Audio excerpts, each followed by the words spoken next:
queridos irmãos. Eu quero aproveitar a gentileza de vocês e convidá-los para uma leitura bíblica no capítulo 9 da carta de Paulo aos Romanos. Carta de Paulo aos Romanos, capítulo de número 9, a partir do verso de número 11. Glória a Jesus. Romanos capítulo 9, versículo 11 diz assim: Porque, não tendo eles ainda nascido, nem feito bem ou mal, para que o propósito de Deus, segundo a eleição, ficasse firme, não por causa das obras, mas por aquele que chama, foi-lhe dito a ela: o maior servirá ao menor. Como está escrito: amei a Jacó e aborreci a Esaú. Que diremos, pois? Que há injustiça da parte de Deus? De maneira nenhuma. Amém. Pode tomar assento. Quero glorificar a Deus pela oportunidade de chegar até a casa do Senhor nessa noite para glorificar o nome dEle. Essa oportunidade está com o pastor Niltinho. Deus abençoe, nosso querido pastor. A minha esposa, a irmã Andréia, gostaria de estar junto, mas está fazendo 20 dias que passou pela uma cirurgia da vesícula. Aí transmite um abraço à irmã Regina. Deus abençoe. Ao Lidiel, é isso? Tem uma saída. Ao Kleber, os demais irmãos, dirigente da seguração. Todos os obreiros, prazer estar com vocês aqui nesse culto, adorando o nome do Senhor Jesus. E vendo aí o grupo adorar o Senhor Jesus, enche a alma da gente de gozo, de alegria da presença do Senhor. É muito bom estar na presença de Deus. Queridos irmãos, o capítulo 9, do verso 11, seguir os versículos que eu li, são um assunto muito profundo que o apóstolo São Paulo, ele escreve à igreja de Roma, e quando chega no capítulo de número 9, Paulo entra numa questão muito profunda da história da existência humana e do que diz respeito também à salvação. Na verdade, me fugiu, através das pesquisas bíblicas, até mesmo histórica, teológica, a razão porque Paulo ele trata de um assunto chamado de eleição. Não sabemos se Paulo consultou o Talmud judaico. Paulo era um homem de muita intimidade com o Senhor, muito conhecimento, né? Era um rabino, um judeu. A Bíblia nos informa que ele sobressaía a todos no judaísmo da sua idade, tinha um vasto conhecimento teológico, mas não sabemos se ele trouxe essa revelação através da consulta do Talmud, dos livros do Antigo Testamento, ou se ele próprio recebeu uma revelação da parte do Senhor. Isso não pode ser descartado, porque o apóstolo Paulo era um homem que constantemente obtinha revelação e visão da parte do Senhor. Mas Paulo entra aqui na questão chamada eleição de Deus. E é mais ou menos assim, muitas das vezes nós, no reino de Deus, devido à circunstância da vida, muitas das vezes nós ficamos deslocados, né?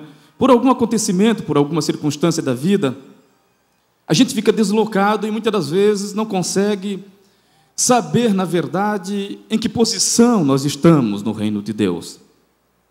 E aí quando Paulo ele vai falar de duas pessoas, de Jacó e Esaú.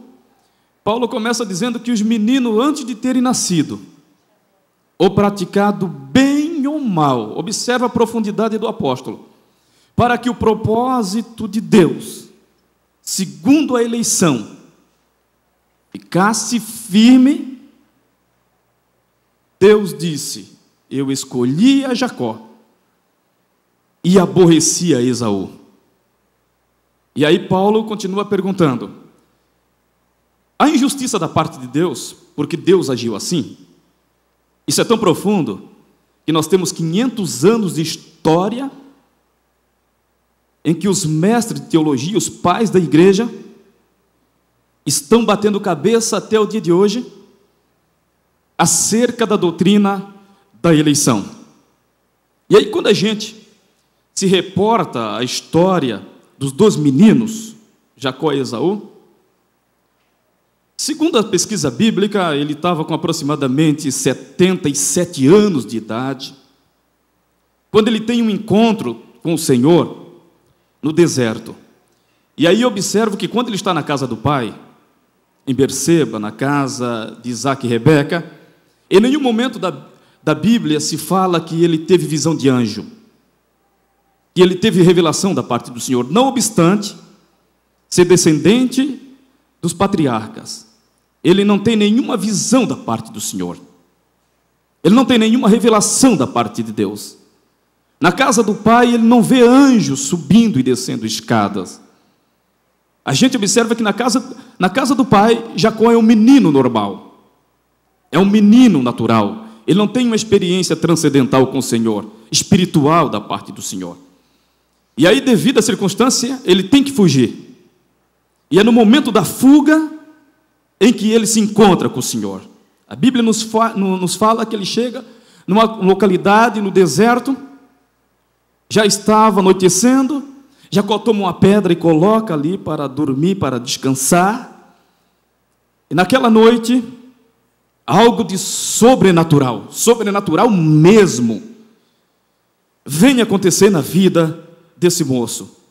A Bíblia nos diz que ele tem um sonho. Primeira vez que ele sonha, e ele sonha com uma escada. E essa escada vai até o céu. E é bem verdade que numa visão teofânica, ele não consegue ver o Senhor.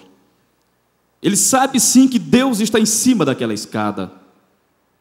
E deitado, vem uma promessa de Deus para Jacó. E o Senhor começa a dizer: eu sou o Deus de Abraão, o Deus de Isaac. Mas não diz para ele: eu sou o teu Deus. Ainda não. Eu sou o Deus de Abraão e o Deus de Isaac. Essa terra que tu estás deitado, eu te darei a ti e a tua semente para sempre. Mais tarde, passado 20, 21 anos, a gente vai ver o Jacó dizendo para o Senhor: eu não te deixarei, se tu não me abençoares. Mas essa questão de bênção, essa questão de luta com o Senhor, não parte de Jacó. Esse negócio de abençoar, de estar com Jacó, de viver ao lado de Jacó, mesmo sendo um Jacó, partiu de Deus. Dá para você compreender isso? Você está conseguindo compreender?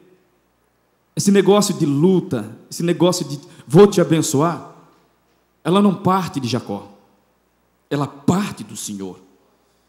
E é Deus fazendo a promessa para um homem que, se ele vivesse nos nossos dias, quem sabe não tinha lugar no nosso ministério, na nossa igreja, porque tudo que era de ruim fazia parte da vida de Jacó. Um amigo meu, teólogo, uma vez disse: Adriano, na verdade, todos nós temos um pouquinho de Jacó conosco. Se não temos no dia a dia, mas temos na doutrina da eleição. E eu disse: poxa, é verdade isso. Tudo o que era de ruim fazia parte da vida de Jacó. Falava o nome de Jacó, ninguém queria ele. Ele engana o pai, engana o irmão. Ele é enganado pelo sogro, engana o sogro também. Tudo que dizia respeito ao mal estava relacionado com o comportamento desse menino chamado Jacó. E aí Deus olha do céu, esse Deus que nós chamamos ele de santo, de eterno, e habita na eternidade. Esse ser olha para esse moço e diz: eu não te deixarei. O pai não está ouvindo isso, a mãe não está ouvindo isso, o irmão que prometeu matar ele não está ouvindo isso. Isso é profundo, meus irmãos. O Deus eterno está dizendo para ele: eu não te deixarei. Que amor é esse? Que eleição é essa? Que profundidade é essa? Que coisa misteriosa é essa? Que Deus está olhando para uma pessoa que não tem qualificação nenhuma, que estava, quem sabe, se culpando na estrada da vida. Ele sai de uma situação em que, se ele volta para trás, se ele lembra de onde que ele está saindo, era só turbulência. A casa dele não tinha um ambiente favorável para ele retornar. E aí a gente percebe o amor de um Deus imensurável por um homem desqualificado. Está dizendo para ele: eu não te deixarei. Imagine isso. Por isso que eu gostaria que você entendesse que a circunstância da vida desloca muitas das vezes o nosso comportamento. A gente, quem sabe do emprego, quem sabe da família, quem sabe de um projeto de vida, e a gente fica na estrada da vida, na encruzilhada da vida, dizendo: o que será que Deus tem comigo? Será que ainda eu sou útil nos planos de Deus? Gideão um dia falou isso para o Senhor. Quando Deus vocaciona ele para livrar Israel, ele disse: Senhor, se é eu, cadê os sinais? Aonde estão as maravilhas que o Senhor fez no passado, lá no Egito? Não estou vendo nada disso, não há sinal, não há evidência dos milagres do Senhor. É eu mesmo, Senhor, Ele fez isso. E Deus vai dizendo: sim, eu te escolhi, tu és um varão valoroso, eu te escolhi, tu vais livrar a Israel. É normal a gente questionar quando estamos na estrada da vida, quando não sabemos para onde correr. Quem sou eu? No reino e no plano de Deus. Quem sou eu? Quem sabe entrou gente aqui assim? Será que é mais um culto? Quem sou eu nos planos de Deus? O que o Senhor tem comigo, na verdade, em relação ao seu reino e à sua obra? Eu queria, irmãos, tentar entrar um pouquinho na cabeça de Jacó. Era sonho. E os senhores sabem que quando a gente sonha com coisas boas, a gente não quer acordar. Há mais ou menos 10 anos, lembrei-me disso agora, eu tive um sonho. Eu estava chegando numa cidade, pastor Niltinho, muito linda, linda mesmo. Não sei aonde que é. Estava chegando, estava descendo, eu estava vendo, do avião eu estava vendo a cidade. Muito lindo. E de repente a minha esposa me chamou. Eu quis brigar com ela na hora, disse: eu estava num sonho muito bom. E aí eu fui orar e disse ao Senhor: Senhor, volta novamente o sonho, Senhor. É muito bonito, eu quero conhecer a cidade, eu quero conhecer o local, mas não tive mais o sonho. Certo é que quando a gente sonha com algo bom, a gente não quer acordar. E se a gente vê no texto, a Bíblia diz que o Senhor acordou Jacó. Acordado Jacó do sonho. Deus não deixou ele sonhar muito, não. Antônio Gilberto diz que quando o José teve sonho, ele sonhou com o sol, com a lua, as estrelas, e Deus não mostrou para ele cova, prisão, não é? Inveja dos irmãos, porque tudo isso fazia parte da trajetória de um sonhador. Glória a Deus. Pode glorificar o nome do Senhor nessa noite. Que o Senhor conforte a tua alma nesta noite. Que o bálsamo do Senhor desça sobre a sua vida nesta noite. Desça sobre a sua alma nesta noite. E aí ele não vê o Senhor. Ele escuta a voz dizendo: eu não te deixarei, até que haja cumprido tudo quanto te tenho dito. Quando Jacó acorda, ele diz: na verdade, Deus está neste lugar. E a pergunta é esta: onde é a casa de Deus? Casa de Deus é onde Ele se manifesta na nossa vida. Aleluia. Eu estava aqui adorando ao Senhor Jesus no início, olhando aqui para o templo e louvando a Deus pela organização, o pastor Niltinho, bendizendo o nome do Senhor. Queridos, pode ser a melhor catedral, pode ser o templo de Salomão, ou a réplica do templo de Salomão, o melhor lugar, mas nada, absolutamente nada, vai substituir a presença de Deus na nossa vida.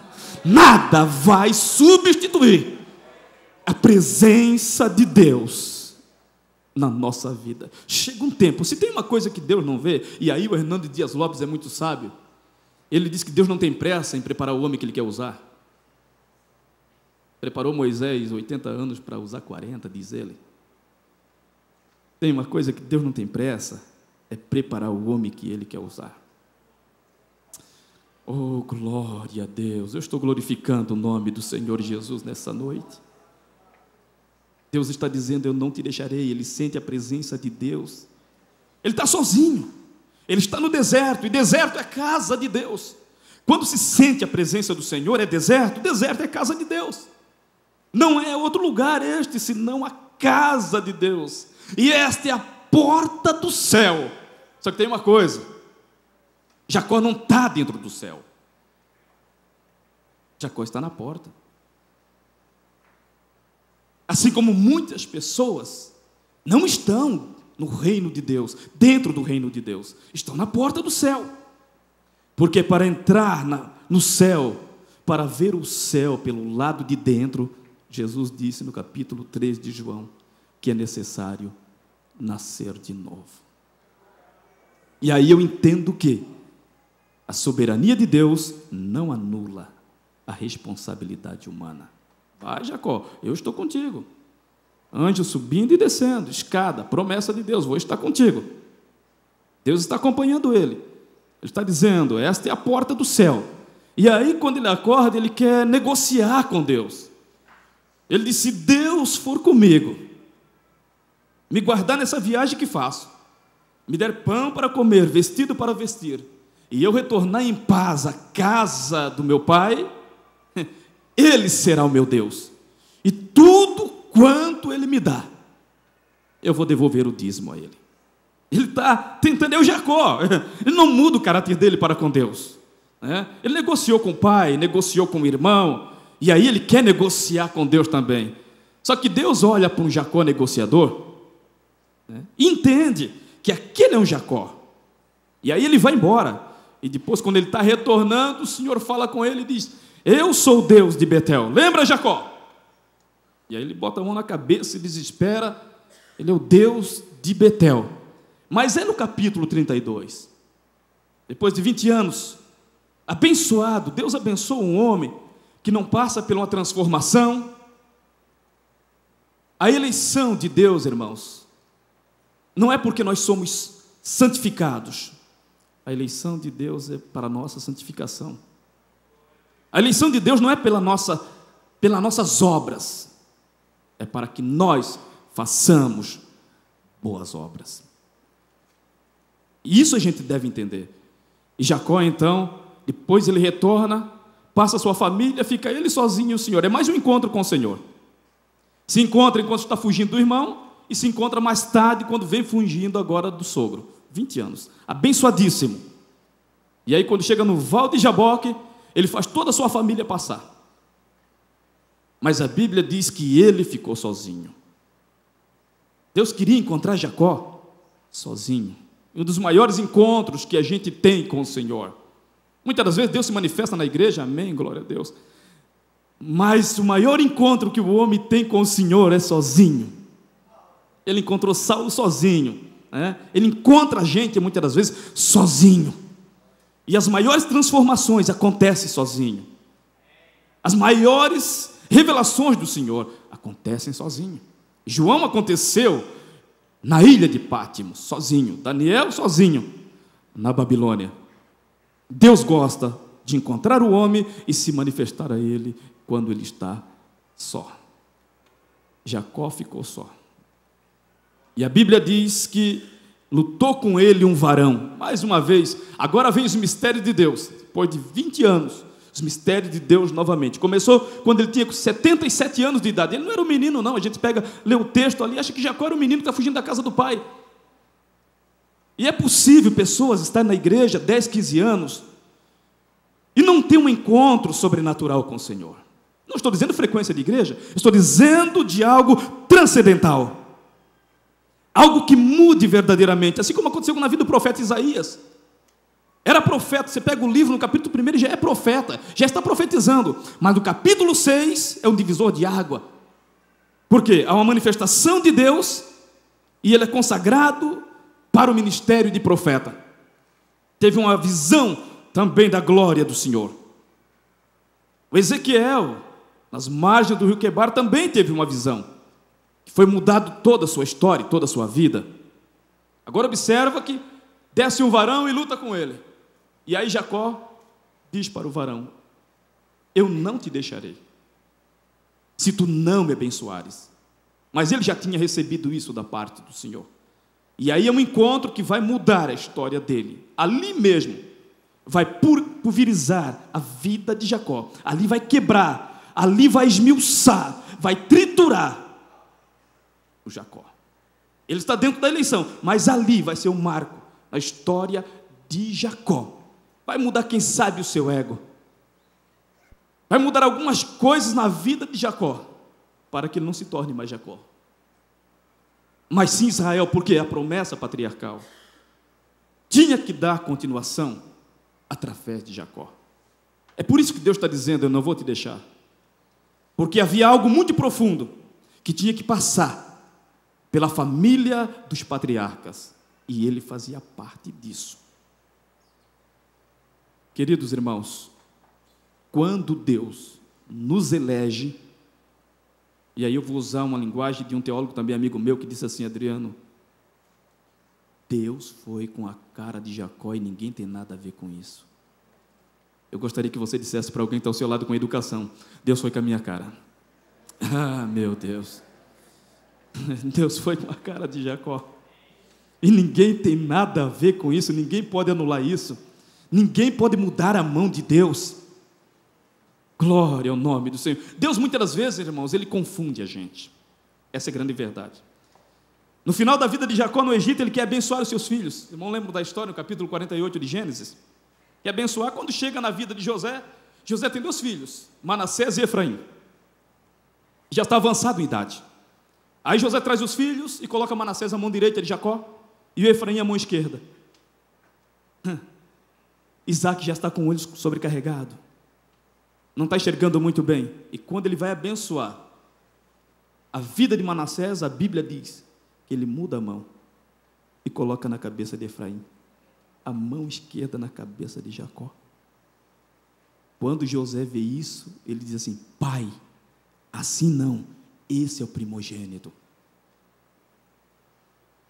Isaac olha para José e diz: filho, o pai sabe o que está fazendo. Essa é a bênção da mão cruzada. Deixa eu lhe dizer, Deus sabe o que está fazendo com você. Deus sabe o que Ele está fazendo com você. Se tem uma coisa que Deus faz, e faz muito bem, é trabalhar na contramão da história. Você faz parte do projeto e dos planos do Senhor. Se você está deslocado por alguma questão, fica ciente de uma coisa: você faz parte da doutrina da eleição. E ninguém, absolutamente ninguém, vai tirar você dos planos de Deus. Tudo quanto o Senhor te disse que vai realizar, Ele vai realizar. Porque Ele não é homem para que minta, e nem filho do homem para voltar atrás. Quando Deus te elegeu, Ele sabia das tuas fraquezas, das tuas limitações. Ele sabe quem você é, melhor do que você mesmo, melhor do que a mim mesmo. Ele me conhece. E aí a pergunta muitas vezes é o seguinte: por que eu?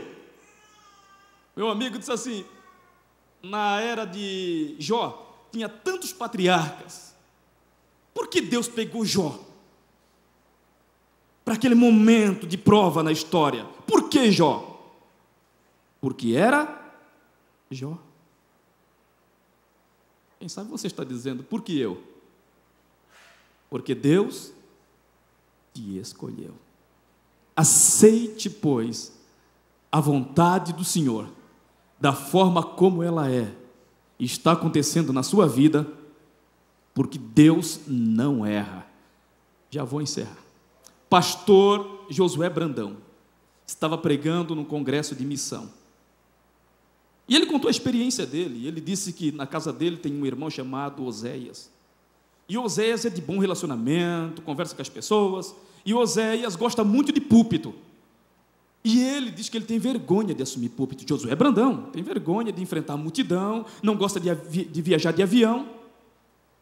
E um dia ele estava orando na casa dele, estava de joelho dizendo, Senhor, Oséias, Senhor, tu conhece aqui minha casa, tu sabe que o Oséias fala bem, tu sabe que ele gosta de andar de avião, falar com as pessoas, eu não gosto. Ele escutou a voz do Senhor dizendo, eu, o Senhor, quando escolho, eu não erro. Diz para alguém que está ao seu lado, é você que Deus escolheu. É você que Deus escolheu. John Piper diz que Deus vê no escuro.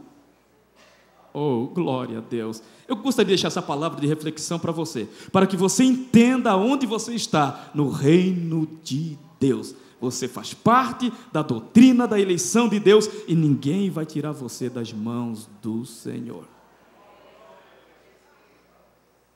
Eu gostaria, com permissão do pastor, convidá-los para uma palavra de oração, para que você entenda quem você é no reino de Deus. Se você deseja chegar até aqui para receber uma palavra de oração, eu gostaria de orar juntamente com os obreiros pela sua vida. Quem sabe você está aqui triste, quebrado. Quem sabe alguma coisa te aconteceu, o pastor falou no início, não sei como é que foi seu domingo. Quem sabe algumas coisas têm te acontecido aí na estrada da vida, tem te magoado, machucado, não é? Mas venha nessa noite, Deus tem bálsamo de Deus para você. Deus quer curar a tua alma, quer falar ao teu coração. Eu sei que tem pessoas aqui que precisaram, assim como eu, ouvir essa palavra. Então vem em nome do Senhor Jesus. E saiba de uma coisa, Ele te escolheu da forma como você é. Ele não errou o caminho. Na casa do pastor Josué Brandão, ele não errou o caminho também, acerca da tua vida e da chamada que Ele tem contigo. Em nome do Senhor, venha à frente, tem mais pessoas aqui. Tem pessoas aí que estão questionando quem é no reino de Deus. Para que eu sirvo no reino de Deus? Venha. Você não imagina o que Deus tem na sua vida. Venha, é por isso que você não está entendendo algumas coisas que estão acontecendo aí na caminhada. Mas venha, venha em nome do Senhor. Ele escolheu você. Ele escolheu você. Ele te escolheu. Não foi nós que escolhemos a Ele. Foi Ele que nos escolheu. Glória a Deus por isso, que Ele nos escolheu. Glória a Deus. Glória a Deus. Pai do céu, nós glorificamos o Teu nome, Senhor, pois estamos diante de Ti nesta noite, Senhor, quando o Senhor preparou para estarmos aqui falando a Tua palavra. Aos Teus filhos, Senhor, que aqui chegaram para tributar a Ti o louvor, adoração, Senhor, ao Teu nome. Muitas das vezes, Senhor, a vida, Deus, nos deixa com marcas e cicatrizes. E muitas vezes vêm para o culto questionando quem somos no Teu reino, na Tua obra. E o Senhor vem com a palavra de bálsamo para o nosso coração.